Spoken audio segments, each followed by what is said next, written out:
Today I have with me a very special person. I consider one of the, elites in our generation especially. Beth Jenkins, how are you today? I'm good. How are you? We're wonderful. Where are you from? I'm from Culpeper, Virginia. Culpeper, Virginia. Yes, sir. Is that where you grew up? Yeah, it is. Okay, Yes. all right. Now, what did you grow up doing?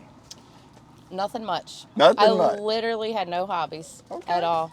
What got you into dogs? My dad hunted red bones. Okay. And that's where my red bones go back to. And what's your dad's name? Rob Jenkins. Rob Jenkins. Okay, and how long did he hunt red bones?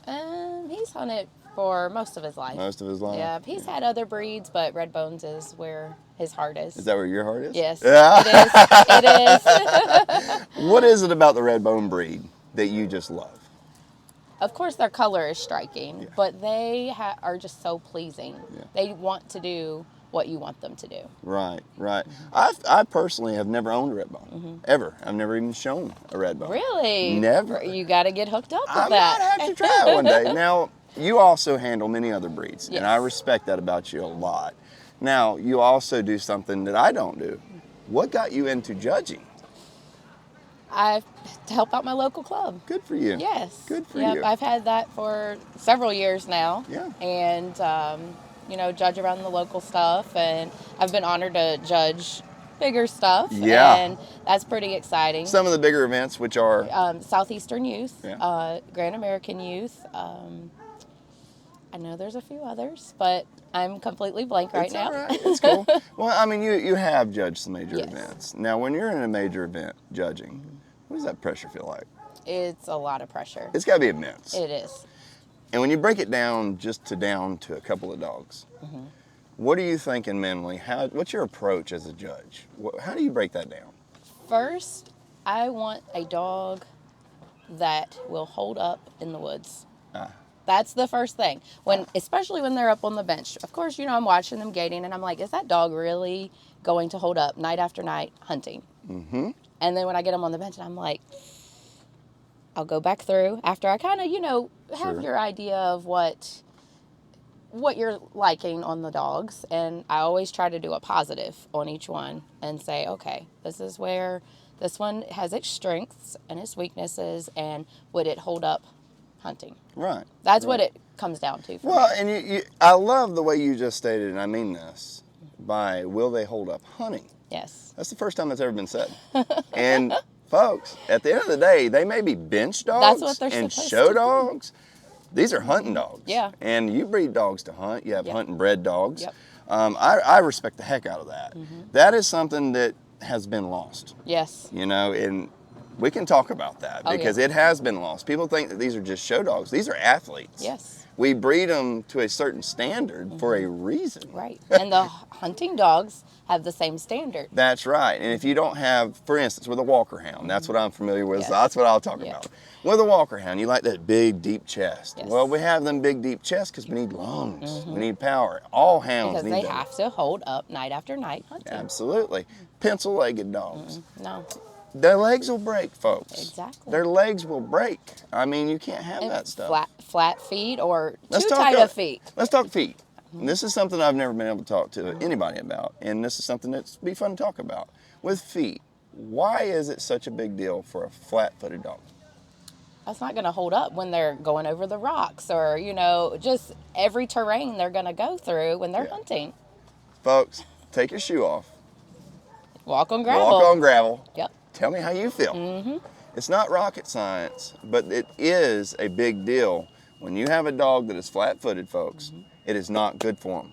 Right. It's not good for them. Nope. And I don't care if you're a show dog, if you're a hound in the woods, if it's flat-footed, it's not good. Exactly. There's a cat foot for a reason. Yep. We need that. And just like in a horse, and I've been around horses my whole life, and I've been blessed to work on many. Yes. And I specialized in their feet. And with a horse has a natural arch in the foot, but farriers trim them flat. Next thing you know, horses are walking flat on their soles. Right. Oh, we can't walk. We got a sore horse. I wonder why. Well, I wonder why. We're flat-footed. Yeah. So there I relate my years of being around in horses to being around in dogs. Yeah. And it's very similar. Yeah. You've got to have an arch. Absolutely. To And be able to hold up. They got to be able to hold up. Now, how hard is it to learn each breed standard. It is very hard. Yeah. I always, well, of course, it's good to always read back on the standards. Right. And I always try to refresh myself before I'm judging, and I'll spend some time doing that. Do it and before you judge. Yeah. Oh. Yeah. Especially the days leading up, I'm like, okay, let me make sure I go back through my standards, make sure I'm understanding, and we're always learning, Yeah. You're always learning how to improve your judging in a way, Yeah. Because we should always be evolving. Right. And you learn new things. Maybe there's something I didn't know 5 years from now that I've realized, okay, this is actually what it meant. You know what I mean? Absolutely. You learn as you go. Absolutely. And if you don't learn as you go, you're falling behind. Right. Yes. Yes, and that's the true. truth. I mean, now you also show an AKC. And it's something that it's not that I despise it or anything like that. But in AKC, I've noticed some amazing differences in handling. Folks, the difference is if you ever have a UKC bench show dog and you just want to take your dog to an AKC event, don't just think you're going to go out there and stack your dog up. There's a lot of work to it. It is. Will you just lightly brush over an AKC what it takes to really get on the level to really show big? Because you have shown on a very big level. Decent. Yeah, I was able to show at Westminster this past year, and that was a very awesome experience. We went opposite sex, so that was awesome. And the Opposite walkers. sex? Yeah, and the walkers, yep. That was pretty that, folks. exciting. And you do nothing on the bench. You usually bring your dog in. You kind of do a light stack for the judge to kind of get an overall impression of your dog. Get them around the ring, stack them on the ground again, and they examine them on the ground.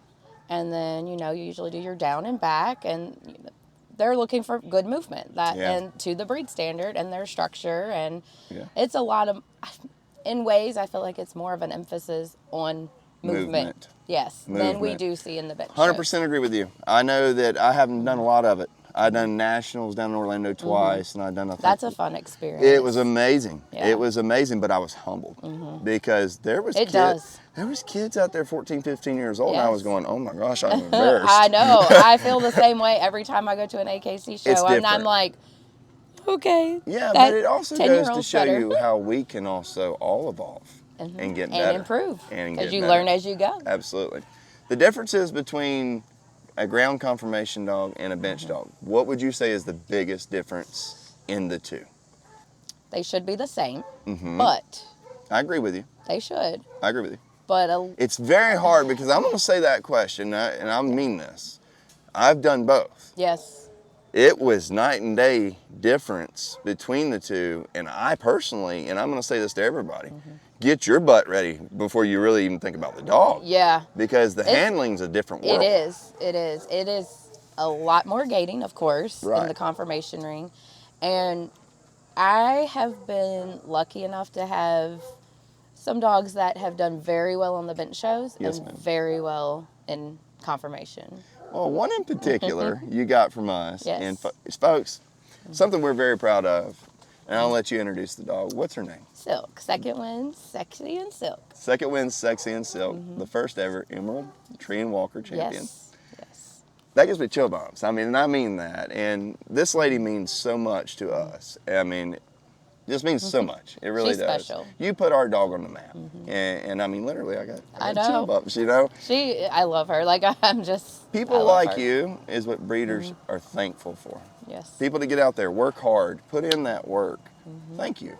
Thank you for your hard work. Thank you for letting her come our way. Absolutely. The main difference I saw is how much you got to move your dogs, but how ready I personally wasn't ready as a handler. And that's kind of what my honest opinion is here, is the handlers really better brush up before you go there, because it is a lot of handling that goes on. It is. A lot of straight tracking, and if you're not on the money, it can cost you. It can. It can really cost you, because handling is part of it, right? Correct? It is. Handling, I mean, and for bench shows, handling is 100%. A good part of it, and it's just different venues want different types of handling in a way. Right, and every judge likes a dog presented differently. Yes. And that's whether you're UKC, AKC, it doesn't matter. Every judge looks at different dogs differently. And you and I do. Yes. And that's the great thing about the sport.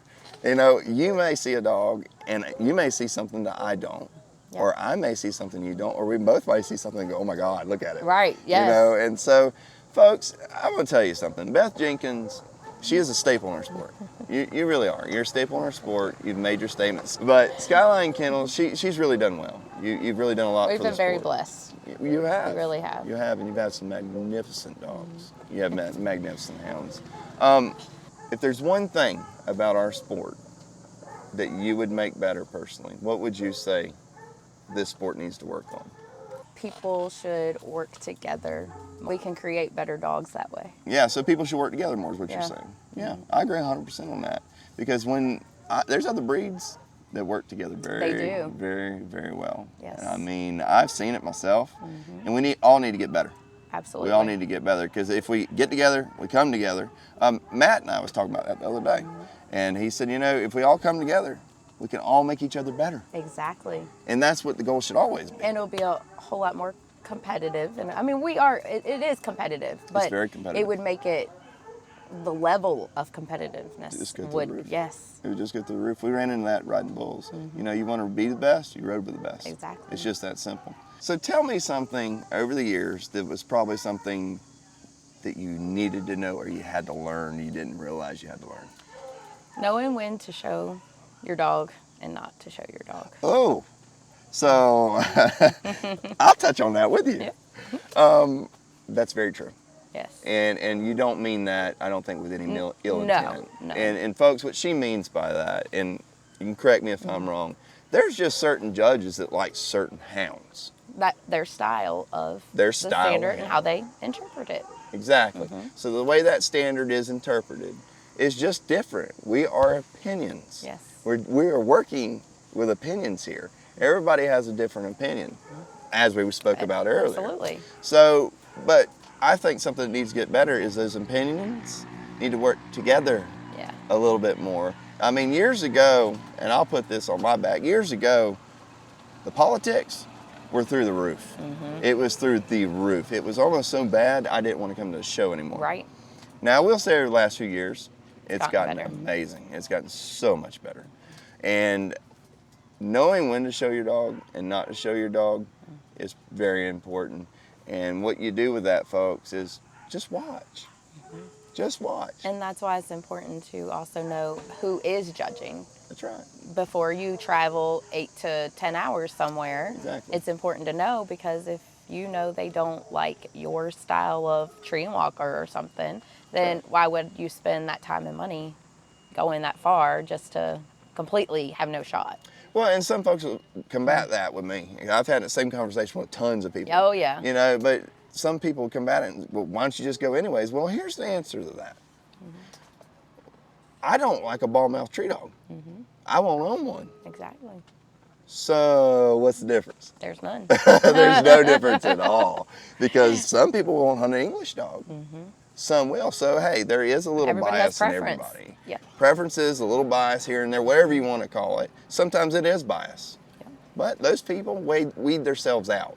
They're not going to last long in our sport, as a judge especially. Oh, absolutely. Because they're going to get called out. They will. They will. They will.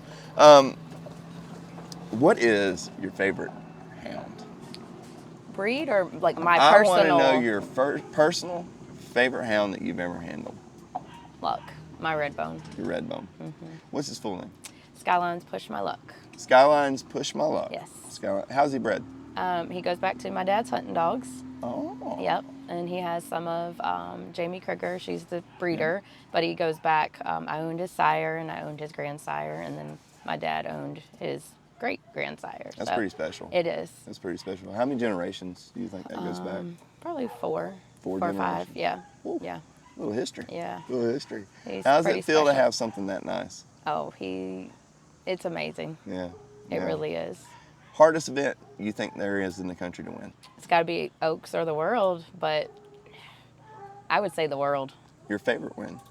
Oh, my favorite. Probably when Luck won Grand American. That was pretty exciting. But he also won Champion Male here in I remember that. 2021. Yeah. Yes, it was Yes, 21. 21. Yeah, it was Yep. 21.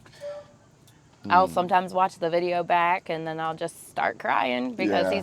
he's special to me.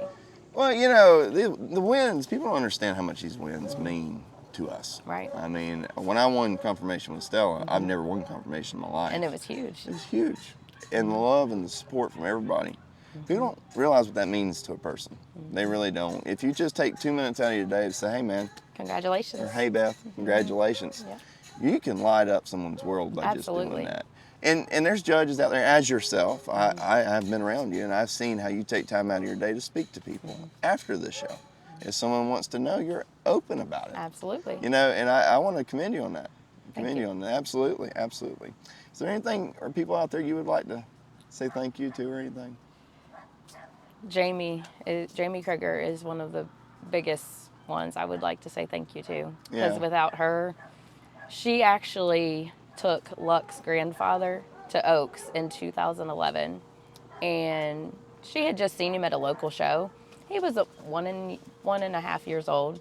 I had already granted him because I showed him locally, you know, and that's hard not to do anyway. It is. Especially when you like them. Yeah, and locally, you know, and I never thought he would do anything crazy like that. And she brought him up here to Oaks, his first national level show, and she won national grand opposite sex with him. Oh my gosh.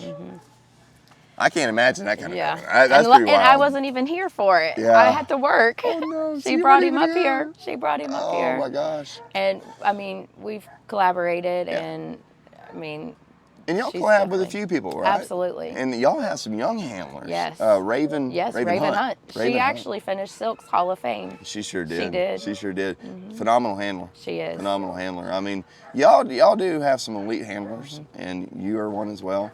I mean, I've been around Matt for years as well. Yes. I mean, head to head, we went. And without him, the Walkers wouldn't be here. Yeah, I mean, Matt, he's been around the sport his whole life. I mean, and he's put his life into this sport. Yes. And God bless him for that. By Matt, I mean Matt Cruz. If Yes. anyone doesn't know Matt Cruz, get to know him. Absolutely. Absolutely. Miss Beth, thank you so much. I appreciate you. I had a good time. All right, I had a good time too.